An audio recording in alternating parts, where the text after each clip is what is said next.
ಮಧ್ಯಪ್ರಾಚ್ಯ ದೇಶಗಳಲ್ಲಿ ನಡೀತಾ ಇರುವ ಯುದ್ಧದ ಪರಿಣಾಮವಾಗಿ ಸಾವಿರಾರು ಅಮಾಯಕರು ಪ್ರಾಣ ಕಳೆದುಕೊಳ್ತಾ ಇರುವ ಹಿನ್ನೆಲೆ ಯುದ್ಧ ತಕ್ಷಣ ನಿಲ್ಲಬೇಕು ಹಾಗೂ ವಿಶ್ವದಲ್ಲಿ ಶಾಂತಿ ನೆಲೆಸಬೇಕು ಎಂಬ ಸಂದೇಶದೊಂದಿಗೆ ಹಾಸನದ ರೋಟರಿ ರಾಯಲ್ಸ್ ತಂಡ ವಿಶಿಷ್ಟ ಜೀಪ್ ಜಾಥಾವನ್ನು ಶನಿವಾರ ನಗರದಿಂದ ಆರಂಭಿಸಿತು.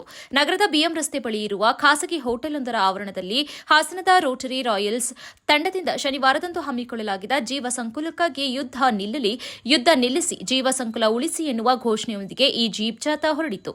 ಇದೇ ವೇಳೆ ರೋಟರಿ ಜಿಲ್ಲಾ ಗವರ್ನರ್ ಪಾಲಾಕ್ಷ ಮಾಧ್ಯಮದವರೊಂದಿಗೆ ಮಾತನಾಡಿ, ಸುಮಾರು 200 ಕಿಲೋಮೀಟರ್ ವ್ಯಾಪ್ತಿಯಲ್ಲಿ ನಡೆಯುವ ಜೀಪ್ ಜಾಥಾದಲ್ಲಿ 12 ಜೀಪ್ಗಳಲ್ಲಿ 30ಕ್ಕೂ ಹೆಚ್ಚು ಸದಸ್ಯರು ಭಾಗವಹಿಸಿ ಯುದ್ಧದ ದುಷ್ಪರಿಣಾಮಗಳ ಬಗ್ಗೆ ಜಾಗೃತಿ ಮೂಡಿಸಲಿದ್ದಾರೆ ಎಂದರು.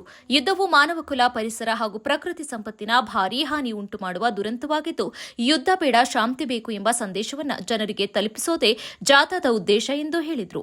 ಪಾಲಾಕ್ಷ, ಡಿಸ್ಟ್ರಿಕ್ಟ್ ಗವರ್ನರ್, ರೋಟರಿ ಜಿಲ್ಲೆ 3182.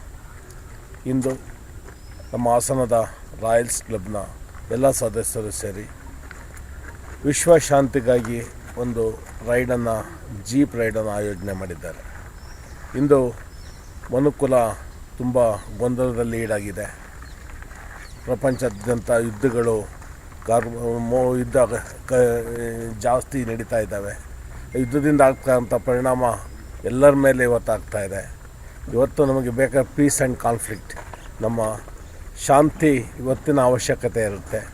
ಆ ಶಾಂತಿಯನ್ನು ಸಾರಲಿಕ್ಕೆ, ಜನರಿಗೆ ಆ ಸಂದೇಶವನ್ನು ಕೊಡಲಿಕ್ಕೆ ರೋಟರಿ ರಾಯಲ್ಸ್ನ ಅಧ್ಯಕ್ಷರಾದ ಗಂಗಾಧರ್ ಮತ್ತು ಅವರೆಲ್ಲ ತಂಡ ಇವತ್ತು ಹಾಸನದಿಂದ ಕಾಸರಗೋಡಿಗೆ ಒಂದು ಜೀಪ್ ರೈಡನ್ನು ನಡೆಸ್ತಾ ಇದೆ.